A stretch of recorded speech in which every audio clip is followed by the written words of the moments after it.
नमस्कार दोस्तों, स्वागत है आप सभी का हमारे इस चैनल गरुड़ धर्मार्थ पर। दोस्तों, अगर आप भी अपनी लाइफ में कुछ नया सीखने की चाह रखते हैं तो इस चैनल को अभी सब्सक्राइब कर लें। दोस्तों, विष्णु पुराण में कहा गया है, मनुष्य को एकादशी के दिन कभी भोजन ग्रहण नहीं करना चाहिए, बिल्कुल भी नहीं करना चाहिए। विष्णु धर्मोत्तर ग्रंथ में तो यहाँ तक लिखा है, ब्रह्मचारी, गृहस्थ, वानप्रस्थ अथवा यदि जो कोई भी हो, एकादशी में भोजन करने पर गोमांस भोजन के बराबर होता है। तो सिर्फ कुछ संदर्भ है जो अभी हमने आपको बताया। इस प्रकार के हमारे शास्त्रों में अनेक स्थानों पर प्रमाण मिलते हैं। एकादशी तिथि के दिन किसी भी प्रकार का अन्न भोजन नहीं लेने के लिए कहा गया है। इसलिए 8 वर्ष की आयु से 80 वर्ष की आयु के सभी मनुष्यों को अपनी क्षमता अनुसार एकादशी व्रत का पालन जरूर करना चाहिए। तो दोस्तों, आज हम इस वीडियो में बात करेंगे एकादशी व्रत के नियम। एकादशी व्रत हमें कब से शुरू करनी चाहिए? एकादशी व्रत कितनी संख्या में हमें करनी चाहिए? एकादशी व्रत में हमें क्या चाहिए? किन नियमों का हमें पालन जरूर करना चाहिए? एकादशी व्रत में क्या कुछ निषेध है? ये जानकारियां एकादशी व्रत के पहले जानना आपके लिए बहुत जरूरी है। तो दोस्तों, इस वीडियो में ये तमाम जानकारी आपको दूंगा। शक्तिला एकादशी कब है, कब रखें, व्रत का पारण कब करें, एकादशी और द्वादशी तिथि कब से कब तक है, पूजा का शुभ समय क्या है, राहु काल का समय क्या है, व्रत का पारण किस करेंगे और किस चीज से करें, हरिवासर कब से कब तक है। सारी बातें आज की इस वीडियो में जानेंगे, तो आप अंत तक वीडियो में बने रहें। नमस्कार दोस्तों, स्वागत है आप सभी का एक बार फिर से आपके इस चैनल गरुड़ धर्मार्थ में। दोस्तों, वीडियो शुरू करने से पहले एक बार पूरी श्रद्धा के साथ कमेंट सेक्शन में लिखें, जय श्री हरि विष्णु। भगवान हरि की कृपा आप पर सदैव बनी रहेगी और वीडियो को लाइक करके को सब्सक्राइब जरूर कर लें। दोस्तों, सबसे पहले मैं आपको बता दूं कि एकादशी व्रत कब से शुरू करें। तो दोस्तों, जो लोग पहली बार व्रत करना चाहते हैं, खास तौर पर माना जाता है कि कोई भी व्रत हम यदि मार्गशीर्ष महीने अघन माह से शुरू करें तो बहुत खास फलदायी हो जाता है। क्यों होता है? इसके पीछे एक कारण है, क्योंकि इसके ठीक पहले चातुर्मास खत्म होता है। देवोत्थान एकादशी के दिन, उसी दिन देवउठनी एकादशी के दिन हम उठाते हैं और विधि विधान के साथ उनकी आराधना की जाती है। और उसकी जो अगली एकादशी पड़ती है दोस्तों, वह पड़ती है उत्पन्ना एकादशी, जो कि को पड़ती है मार्गशीर्ष महीने में। तो उस एकादशी से आप व्रत शुरू कर सकते हैं। दोस्तों, क्या होता है कि इसमें भी कुछ लोग मानते हैं कि कृष्ण पक्ष से व्रत शुरू नहीं करते, शुक्ल पक्ष से शुरू करते हैं। तो क्योंकि एकादशी दोनों पक्षों में जो 11वीं तिथि होती है, उसको हम एकादशी पूर्णिमा के तिथि को हम कृष्ण पक्ष की एकादशी कहते हैं, और अमावस्या के 11वीं तिथि को हम शुक्ल पक्ष की एकादशी कहते हैं। तो जो शुक्ल पक्ष की एकादशी आएगी, आप उससे भी एकादशी व्रत की शुरुआत कर सकते हैं। इसके पश्चात आप चाहे तो आप माघ के महीने से शुरू कर सकते हैं। चैत्र माह में शुरू करना किसी भी व्रत का खास होता है।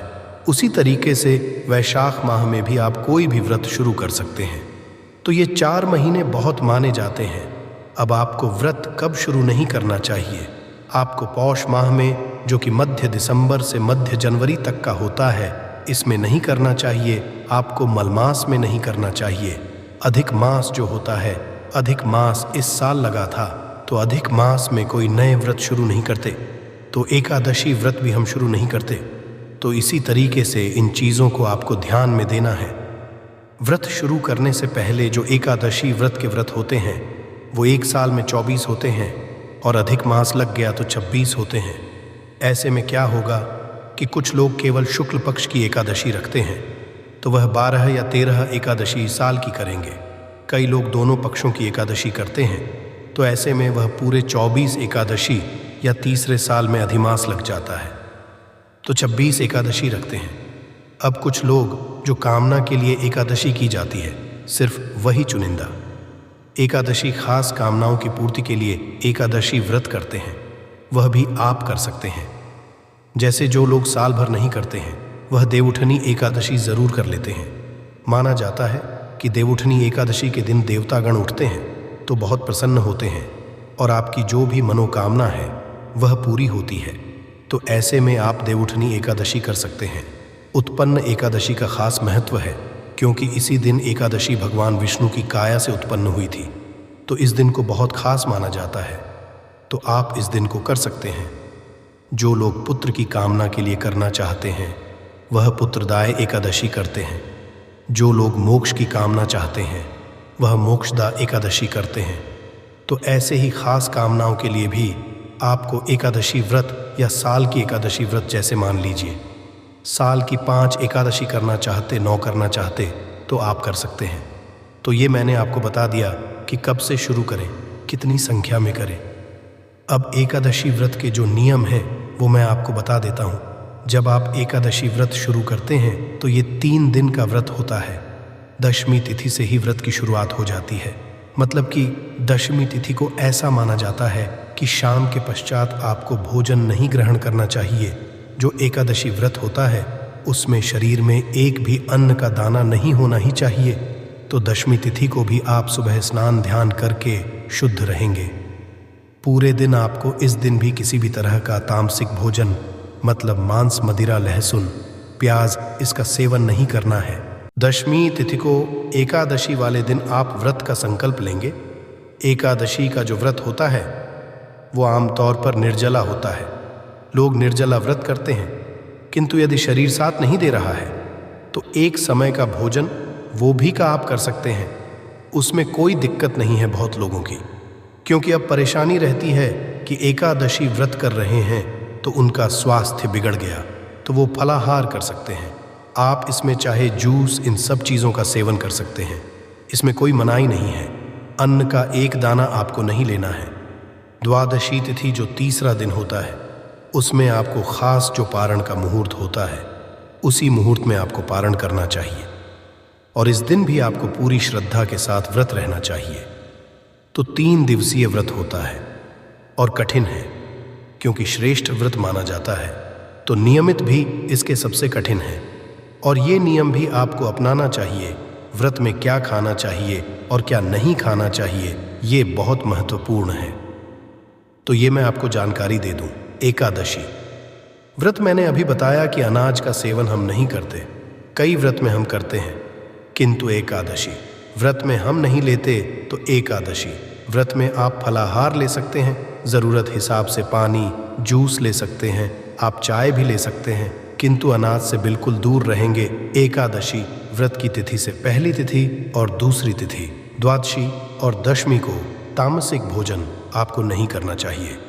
यहाँ तक कि आपके परिवार में जो लोग हैं, कोई एकादशी व्रत करता है तो परिवार में भी इन 3 तिथियों में तामसिक भोजन मतलब लहसुन, प्याज और मांस, इन सब चीज़ों का सेवन बिल्कुल नहीं होना चाहिए। तो भोजन संबंधी ये नियम हैं जिनको आपको ज़रूर मानना चाहिए। एकादशी व्रत जा विधि होती है, मैंने आपको बता दी। तुलसी पत्र में हाथ में लेकर संकल्प लेंगे, व्रत की शुरुआत हो जाएगी। और रात्रि जागरण का एकादशी व्रतों में खास महत्व होता है, तो आप रात्रि जागरण इस दिन करके श्री हरि के भजन कीर्तन में रहे, यह सबसे श्रेष्ठ माना गया। एकादशी व्रत वाले दिन आपको भगवान विष्णु के विष्णु सहस्त्र नाम का जप करना चाहिए। ओम नमो भगवते वासुदेवाय, जो द्वादश मंत्र है श्री हरि का। इस मंत्र का ज़्यादा से ज़्यादा बार आप जप कर सकें उतना ही अच्छा है। एकादशी व्रत में जो 3 तिथियां व्रत की बताई है, उन तिथियों में ब्रह्मचर्य का पालन करना एक खास नियम है जो कि आपको ज़रूर करना चाहिए। तो ब्रह्मचर्य का पालन करना एकादशी व्रत की खास नियमों में एक है जो आपको करना चाहिए। एकादशी वाले दिन दातुन किसी भी लकड़ी वाले दातुन से नहीं करना। दातुन आप आम के दातुन से कर सकते हैं या फिर नींबू या आम के पत्ते गिरे हुए रहते हैं, क्योंकि पत्तों को तोड़ना भी इस दिन वर्जित होता है। तो जो गिरे हुए पत्ते रहते उसको आप चबा लें और उसको आप अपनी हाथ की उंगली से ही अपने कंठ और दांत जितना हो सकता है उतना कर सकते हैं, वो कर लें। एकादशी के व्रत वाले दिन ऐसा माना जाता है कि यदि आप यह भी नहीं कर सकते हैं तो 12 बार पानी से कुल्ला कर लें। इसे भी दातुन माना जाता है, दांत की सफाई मानी जाती है। उसके पश्चात आप व्रत करें। एकादशी के व्रत में दोस्तों एक और महत्वपूर्ण नियम है क्या? एकादशी के व्रत में दोस्तों एक और नियम है कि आप श्री हरि के भजन कीर्तन में रहेंगे। आपको इस दिन किसी के बारे में बुरा नहीं बोलना है, बुरे वचन से आपको बचना है। एकादशी व्रत में ज़्यादा बोलना भी मना होता है, तो आप इस दिन जितना कम बोले उतना ही अच्छा है। ये इसीलिए होता है कि हम ज़्यादा बोलते बोलते कहीं किसी की बुराई या निंदा न कर दें। एकादशी के दिन भजन कीर्तन विष्णु सहस्त्र नाम का पाठ करें, बहुत श्रेष्ठ कर होता है। इस दिन घर में खास सफाई भी नहीं करनी चाहिए। प्रतिदिन की सफाई है वह करें, कोई खास सफाई ना करें। ऐसा माना जाता है कि यदि आप भूमि शयन कर सकें तो बहुत अच्छा है, नहीं करते हैं तो यदि गृहस्थ में है तो आप नहीं कर पाएंगे तो आप कोई बात नहीं है। किंतु ऐसे में जो वृत्ति भूमि शयन, ब्रह्मचर्य का पालन या जो खाने पीने की चीज़ें हैं निषेध है, उसको उस नियम को पालन करने के लिए और उसमें आपसे कोई चूक ना हो जाए, इसके लिए जो लोग साल भर का एकादशी व्रत करते बहुत महत्वपूर्ण है। ये जानकारी ध्यान से सुने। उनको चातुर्मास में जो 8 एकादशी व्रत पड़ेंगे वह नहीं करनी चाहिए, क्योंकि ऐसा माना जाता है कि चातुर्मास की एकादशी व्रतों में जो नियम है उसको पूरी तरीके से पूर्णता से मानना चाहिए। कुछ नियम हम छूट जाते, नहीं हो पाते तो कोई बात नहीं है, किंतु चातुर्मास की गृहस्थ में हैं आप, परिवार है, घर है, बच्चा है, आप तमाम नियमों का पालन नहीं कर सकते तो चातुर्मास के 8 एकादशी व्रत आप ना करें। इसमें बहुत ज़रूरी हो जाता है सभी नियमों का पालन। तो ये जो नियम है बहुत ही ज़रूरी है एकादशी व्रत में, तो आपको करने चाहिए। पारण आपको द्वादशी में शुभ मुहूर्त में ही करना चाहिए। ये जानकारी आपको पारण की शुभ मुहूर्त रखनी चाहिए। आपको ये जानकारी हमारे चैनल पर मिल जाएगी कि द्वादशी तिथि कब से शुरू हो रही है।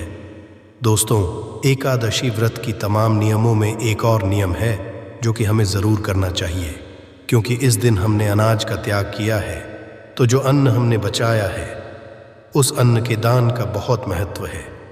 एकादशी व्रत यदि आप करते हैं तो आप अनाज का दान किसी भी ब्राह्मण को ज़रूर, यह भी एकादशी व्रत के महत्वपूर्ण नियमों में एक नियम है कि आपको ज़रूर अपनाने चाहिए।